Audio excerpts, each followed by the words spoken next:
High আপুরা, আসসালামু আলাইকুম। নতুন একটি ব্লগ দেখার জন্য আপনাদের ওয়েলকাম করছি। আর আশা করছি কাছে এবং দূরে যেখান থেকে আমার ভিডিওটি দেখছেন আল্লাহর রহমতে সবাই ভালো আছেন। আলহামদুলিল্লাহ, আমিও বেশ ভালো আছি। আজকের ব্লগে স্পেশাল যেটা থাকছে, আমার হাজবেন্ড আজ নিজ হাতে কাচ্চি বানিয়ে আমাদেরকে খাইয়েছে।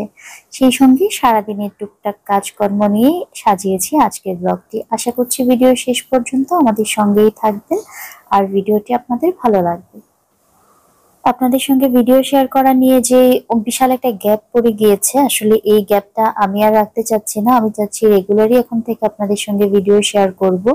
তো সকালের নাস্তা থেকেই ভিডিওটা শুরু করার ইচ্ছা ছিল, তবে এত তাড়াহুড়ার মধ্যে দিয়ে সকালের নাস্তা রেডি করতে হয়েছে আর খেতে হয়েছে। তো তারপর বাবুর বাবা হচ্ছে একটু বাজারে গিয়েছিল, তো সবকিছু মিলে তখন থেকে ভিডিওটা আর শুরু করতে পারিনি। তো তারপর আমি চিন্তা করলাম আজকে যেহেতু আমার হাজবেন্ড আমাদেরকে কাচ্চি বানিয়ে খাওয়াবেই, তখন তো ভিডিওটা করবো। ও যেহেতু বাজারে গেছে, তো আমি এখন থেকে ভিডিওটা শুরু করি। এদিকে এসে আমি হচ্ছে লিভিং রুমের পর্দাটা একটু খুলে দিলাম। পর্দাটা ঢাকা ছিল, রুমটা অন্ধকার ছিল। রুমে কিন্তু এখন লাইটের জ্বালানো বলে রুমে আলো দেখা যাচ্ছে। আজকের দিনটা হচ্ছে একটু মেঘলা টাইপের, বৃষ্টি হবে মনে হয়। তো আমি জানালাটা খুলে দিয়ে তারপর কুশনগুলো একটু গুছিয়ে গাছিয়ে নিচ্ছিলাম। গোছানোই ছিল, বসলে একটু এলোমেলো হয় না, একটু কুচকে টুচকে থাকে, ওগুলো একটু ঠিক করে নিচ্ছি।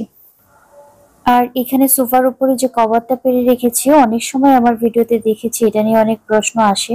তো এটা কিন্তু আমি বিছানার যে চাদরের কাপড়গুলো হয় সেরকম কাপড়গুলো কিনে পাইপিং দিয়ে আমি কভারগুলো বানিয়ে নিয়েছি। এতে করে যেটা হয়, আমার সোফাগুলো অনেক বছর ধরে ব্যবহার করার ফলেও আমার সোফার যে মূল ফ্যাব্রিকটা আছে ওইটাতে কোনো ধরনের ময়লা পড়ে না। আমি উপরের কাপড়গুলো ক্লিন করে দিই, মাঝে মধ্যে আবার বিছিয়ে দিই। আর আমার যেহেতু ছোট বাচ্চারা রয়েছে, ওরা অনেক সময় টিভি দেখতে দেখতে এখানে বসে অনেক কিছু খায়, তখন দেখা যায় কভারের উপর পড়লেও নিচের কাপড়টা সেফ থাকে। তাছাড়া যেহেতু কাপড়টা সুতি, চাদরের কাপড়ের ফ্যাব্রিক, সেক্ষেত্রে দেখা যায় ওরা বসতেও অনেকটা আরাম পায়। আর এখানে যে ওয়ালমেট গুলো দেখতে পাচ্ছেন, এগুলো কিন্তু সানবোর্ড দিয়ে আমি নিজের হাতে বানিয়েছি। এটা টিউটোরিয়াল ভিডিও আপনাদের দেখাতে চেয়েছিলাম, আপনারাও যেন এরকম বানাতে পারেন। তবে আমি এটা ভিডিও করিনি যখন বানিয়েছি। পরবর্তীতে আপনারা যদি দেখতে চান তাহলে এটা কিভাবে বানালাম আমি কিন্তু আপনাদের সঙ্গে শেয়ার করতে পারি। আপনারা কমেন্টস করে আমাকে জানাবেন দেখতে চান কিনা। আসলে বিভিন্ন ফেসবুক পেজে দেখি তো এগুলো খুব চড়া দামে বিক্রি হয়, তবে আপনারা যদি এরকম বাসায় বানিয়ে নিতে চান তাহলে খুবই কম খরচের মধ্যে বা বাসার অনেক ফেলনা জিনিস থেকেও এগুলো চা বানিয়ে খাই নিতে না পারবেন। নারাইলো, ওইটার জন্য ওইটা নিছিলাম।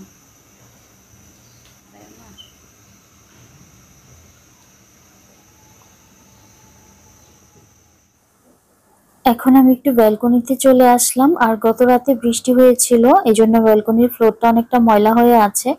আর বড় ছেলে হচ্ছে তার সাইকেলটা রেখেছিল বারান্দায় এনে, সাইকেলটাও ভিজে মোটামুটি পরিষ্কার হয়ে গেছে একা একাই। তো গাছগুলাতে অলরেডি কিন্তু পানি পড়েছে, তারপরেও আমার ছোট ছেলে হচ্ছে পানি দিচ্ছে, গাছে স্প্রে করে দিচ্ছে আর কি। ভিতর দিকের গাছগুলোতে তো আর বেশি পানি আসেনি।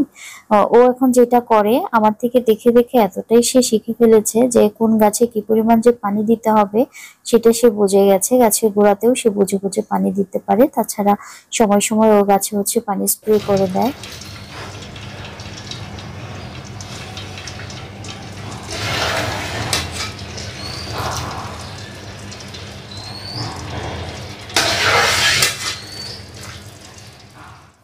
কাচ্চি বানানোর প্রিপারেশন কিন্তু এদিকে চলছে। আমি আজকে তেমন কোনো হেল্পই করিনি, আমি শুধু এসে একটু পরপর ভিডিও করছিলাম। পুরোটুকু যে ভিডিও করে আপনাদের সঙ্গে শেয়ার করব সেই ধৈর্যটুকু আজকে আমার হয়নি। পুরো কাজটাই, কাচ্চি বানানোর পুরো প্রসেসিং সবকিছুই ও নিজের হাতে করেছে। আর আমার থেকে সে এটা বেশ ভালোই পারে। আর আমি নিজেও কাচ্চি রান্না করা ওর কাছ থেকেই শিখেছি। এখানে মাংসটা মেরিনেট করে রাখা হয়েছিল, তারপর আলুটা ভেজে এর উপরে দেওয়া হয়েছিল, মশলা টশলা সবই দেওয়া হয়েছে। এখন রাইসটা এর উপর থেকে দিয়ে দেওয়া হচ্ছে আর কি। তো রাইসটা পুরোপুরি দিয়ে দেওয়ার পরে এর উপরে আরো কিছু হচ্ছে জিনিস দেওয়া হবে। আলু বোখরা, কিশমিশ, বাদাম, এগুলো গরুর দুধ দিয়ে হচ্ছে মেখে রাখা হয়েছে। আর দুধ দিয়েও একটা লিকুইড তৈরি করা হয়েছে, দুধ আর জাফরান দিয়ে, ঘি দিয়ে। ওইটাও পরবর্তীতে আর কি উপর থেকে দিয়ে দেওয়া হবে। এই যে আমার ডাইনিং এর অবস্থা, খুব মেসি হয়ে আছে, পরে পরিষ্কার করতে হবে আর কি। তো যে লিকুইডটা বানানো হয়েছিল ওইটা আগেও দেওয়া হয়েছিল মাংসতে, মাংস ম্যারিনেট করার সময়। এখন বাকি অর্ধেক যেটা রেখে দেওয়া হয়েছিল সেটা হচ্ছে রাইসের উপর দিয়ে দেওয়া হচ্ছে।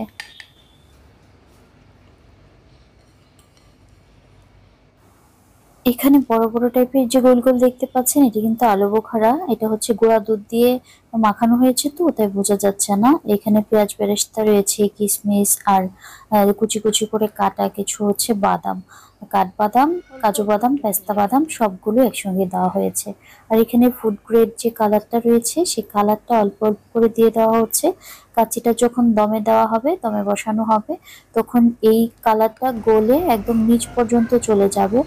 অল্প অল্প হচ্ছে রাইস কালার হবে, এতে করে কাচ্চির দুইটা কালার কম্বিনেশন হবে, তো দেখতে বেশ ভালো লাগবে। এখন এটিকে সিল করে দেওয়া হবে। আমার হাজবেন্ডকে দেখি যে ওই আমাকে শিখিয়েছে সবসময় এটা ফয়েল পেপার দিয়ে ও হচ্ছে ঢেকে দেয়। আর আমার আম্মাকে দেখতাম আগে যে ওই আটা বা ময়দা আছে না, ওগুলো গুলিয়ে এটা দিয়ে আর কি 4-5টা সিল করে দিত। তবে এই ফয়েল পেপার দিয়ে করার টেকনিকটা খুব ইজি, এটা খুব সহজে হয়, আবার খুব সুন্দর করে করেও নেওয়া যায়।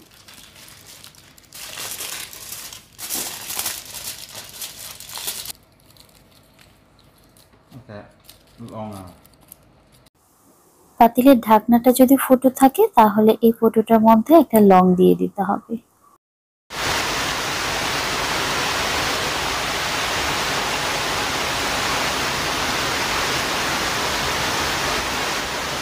এখনকার দিনের বৃষ্টিগুলো কেমন যেন কিছু বুঝে ওঠার আগেই ধুমধাম বৃষ্টি নেমে যায়।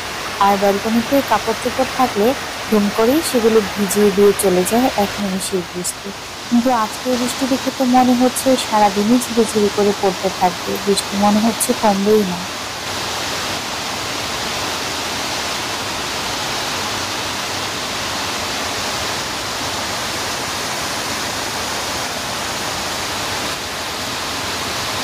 কতক্ষণ হয়েছে?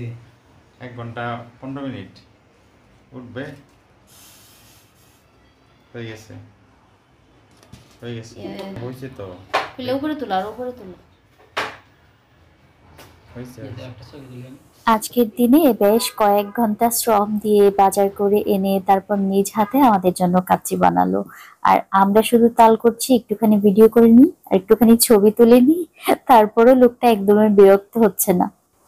সে যখনই আমাদেরকে স্পেশাল কোনো কিছু বানিয়ে খাওয়ায়, তারপর সে এরপর থেকে 5-7 দিন অন্তত এটাই বলতে থাকবে, তুমি সবসময় রান্না করে খাওয়াও, তোমার কত কষ্ট হয়, তোমার কত পরিশ্রম হয়, একজন রান্নার লোক রেখে দিই, তোমাকে আর রান্না করতে হবে না।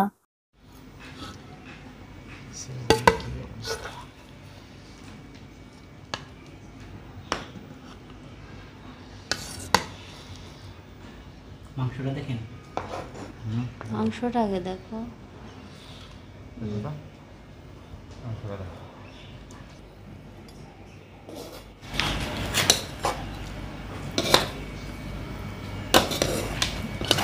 রাইস বেশি হয়ে গেছে মনে হইতেছে মশলা তো। কাচ্চির চেহারা দেখে তো মনে হচ্ছে ভীষণ মজা হয়েছে। আমি রান্না করি আর যেই রান্না করুক, খেতে বসার পরে আমি প্রথমেই যে কথা বলা শুরু করি, যে প্রথমে লোকমা মুখে তুললো তাকেই বলতে থাকবো যে কেমন হয়েছে কেমন হয়েছে। এটা আমার একটা মোদ্দা দোষ বলতে পারেন। আরে আলু আলু বুকগুলো ফুল গেছে। কেমন হয়েছে? কেমন হয়েছে?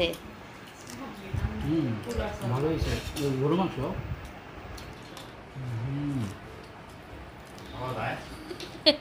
ভালো হয়েছে তো। আসলে এই টাইপের রান্নাগুলো না, বিশেষ করে কাচ্চি, এগুলো তো আর রেগুলার রান্না হয় না, দেখা যায় অনেক দিন পর পর হয়, 2-3 মাসে একবার। তো দেখা যায় কেমন হলো সেটা কিন্তু খুবই তখন গুরুত্ব পায়। কারণ রেগুলার আমরা যা রান্না করি এগুলোতে তো আমাদের অভ্যস্ততা তৈরি হয়। দেখা যায় যে প্রতিদিন রান্না করছি একই রকম হচ্ছে, মাঝে সাঝে একটু হচ্ছে খারাপ হচ্ছে, কিন্তু কাচ্চিটা একটু স্পেশাল। দুপুরে খাওয়া দাওয়া শেষ করে একটুখানি রেস্ট নিয়ে আয়নকে যেহেতু কোচিংয়ে দিতে এসেছিলাম, তারপর এই ফাঁকে আমরা একটু মার্কেটে এসেছি ড্রেস দেখার জন্য। তো এখান থেকে বেশ কিছু কামিজ হচ্ছে নিব, সেটাই দেখতে এসেছিলাম। তো অনেকগুলো দেখে শুনে শেষ পর্যন্ত যেগুলো পছন্দ হয়েছিল ওগুলোকে সাইড করে আলাদা করে গোছাতে বলছিলাম। আবার দেখা যায় ড্রেস একটা কিনতে গেলেও 5টা 10টা তো দেখাই হয়, সেখানে যদি 2টা 3টা ড্রেস কেনা হয় দেখা যায় এতগুলো ড্রেস খোলা হয় আর দেখা হয়, তখন একটা কনফিউশন তৈরি হয়ে যায় যে কোনটা ছেড়ে কোনটা নিব। এই যে ছেলেদের যেগুলো গোছাচ্ছে এই ড্রেসগুলোই নেওয়া হয়েছে। ড্রেসগুলো বানালে যদি ডিজাইন করে বানাই আর কি, তখন তো আপনাদের সঙ্গে শেয়ার করব। অলরেডি অনেকগুলো ড্রেস কিন্তু আমি বানিয়েছি, আমার কাছে আছে, যেগুলো আপনাদেরকে দেখাতে পারি। আমি আসলে একটু আলসেমি করছি, আপনাদেরকে দেখাচ্ছি না। সামনে বেশ কিছু ড্রেস ডিজাইনের ভিডিও আবারও আসবে আপনাদের জন্য। আমার প্রিয় আপুরা তো আসলে আমার ড্রেস ডিজাইন ভিডিওগুলো দেখতেই অনেক বেশি পছন্দ করেন। আপনারা অনেকে আবার জানতে চান যে আমি অর্ডার নিই কিনা, আমি ড্রেস বানিয়ে সেল করি কিনা। আসলে এমন কোনো কিছু আমার করা হয় না। আপনাদেরকে যে ড্রেসগুলো দেখাই এই প্রত্যেকটাই আমার নিজের জন্য বানানো ড্রেস। ড্রেসগুলো নিয়ে তারপর হচ্ছে টেলার্সে দিয়ে এসেছি। ড্রেসটা আসলে নিয়ে সঙ্গে নিয়ে আসা যায় না যেহেতু আনস্টিচ। তো তারপর আমরা একটু শপে আসলাম, আমাদের টুকিটাকি কিছু কেনাকাটা ছিল, বিশেষ করে আদিয়ানের কিছু কেনার ছিল, সেজন্য এসেছি। এদিকে আমরা অপেক্ষা করছি আয়ানের কোচিং শেষ হবে কখন। তো কোচিং টাইমটা আমরা বাইরে ঘোরাঘুরি করি আর কি, যখন একসাথে বের হওয়া হয় এভাবে। তো আদিয়ানের যা যা লাগবে ও নিয়ে নিচ্ছিল। তো আমারও টুকটাক কয়েকটা জিনিসের দরকার ছিল, যেমন আমার বাসায় পাস্তা শেষ হয়ে গেছিল, আমি পাস্তার সেকশনটাতে যাব। আদিয়ানের জিনিসপত্র নেওয়া আগে শেষ হোক, পরে আর কি আমি আমার জিনিসগুলো নিব। প্রথমে যদি আবার আমি আমার জিনিসগুলো নিয়ে ঝুড়িতে ভরা শুরু করি, তখন আদিয়ান বলবে যে তুমি তো সব নিয়ে নিচ্ছ, আমি তাহলে কি নিব, তুমি আমার ঝুড়িটা তো ভরে ফেলছো। তো আজকাল যেটা হয়, ও স্বপ্নতে নিয়ে আসলে একটা বাস্কেট নিজের হাতে নিবে আর নিজের ইচ্ছে মতো জিনিসপত্র কেনাকাটা করবে। আর ও বলবে যে কার্ড দিয়ে পেমেন্ট করো, কার্ড দিয়ে পেমেন্ট করলে তো আর টাকা লাগে না। ও আসলে বিষয়টা বুঝতে পারে না যে কার্ডে শপিং করলেও টাকাই খরচ হয়। সে ভাবে যে কার্ডেই তো শপিং করছি, ইচ্ছা মতো জিনিস নিয়ে নিই, টাকা তার লাগছে না। তো আমাদের কেনাকাটা মোটামুটি কমপ্লিট। পাস্তাটা দরকার ছিল, আমি পাস্তাটাও নিয়ে নিয়েছি। তারপর আদিয়ান বলছিল যে চিপস নিবে, ওর চিপস দেখার জন্য আবার এই পাস্তাতে খুঁজছিলাম, ওই যে চিপসটাও নিয়ে নেওয়া হয়েছে। তো আমার আবার যা কিছু প্রয়োজন হয় অনেক সময় ভুলে যাই, বাসায় গিয়ে আবার মনে পড়ে। তো আজকে আবার এখানেই মনে পড়লো, যাক আমার ওটসটা শেষ হয়ে গেছিল, তো ওটসটা খুঁজে, যেটা আমি সবসময় খাই ওইটা পাইনি, এজন্য এটা নিয়ে নিলাম। আপুরা আপনাদের মধ্যে কারোর যদি এই ওটসটা খাওয়া হয়ে থাকে বা আপনারা যদি কেউ খান, এরকম কেউ থাকেন, তাহলে এটা কেমন আমাকে একটু কমেন্টস করে জানাবেন তো, এটা ভালো হয় কিনা। কেনাকাটা আজকের মতন শেষ। তো বিলটা পেমেন্ট করার জন্য আমরা দাঁড়িয়েছিলাম, বিলটা পেমেন্ট করা হলে তারপর আয়ানের কোচিং এ চলে আসলাম। এখানে এসে ওয়েট করছি ওর জন্য, ও এখনো বের হচ্ছে না, একে একে বাচ্চারা বের হয়ে যাচ্ছে আর কি। আজকে এক্সাম ছিল, আমি আর বাবুর আব্বু হচ্ছে এবার হাসাহাসি করছিলাম। এই যে একটা পরিবার বাইকে উঠে চলে গেল, 4জন মানুষ, 4জনই এত বেশি হেলদি, তারা এই একটা বাইকে করে কিভাবে উঠলো। আমি তো এখনই আমার 2 ছেলেকে নিয়ে বাবুর বাবার বাইকের পিছনে উঠবো, এটা চিন্তাও করতে পারি না। আজকের ভিডিওটা অলরেডি অনেক বেশি বড় হয়ে গিয়েছে, তো এখন আমরা বাসায় চলে যাব, সেই সঙ্গে আপনাদের কাছ থেকেও বিদায় নিয়ে নিই। ভালো থাকবেন, সুস্থ থাকবেন, আল্লাহ হাফেজ।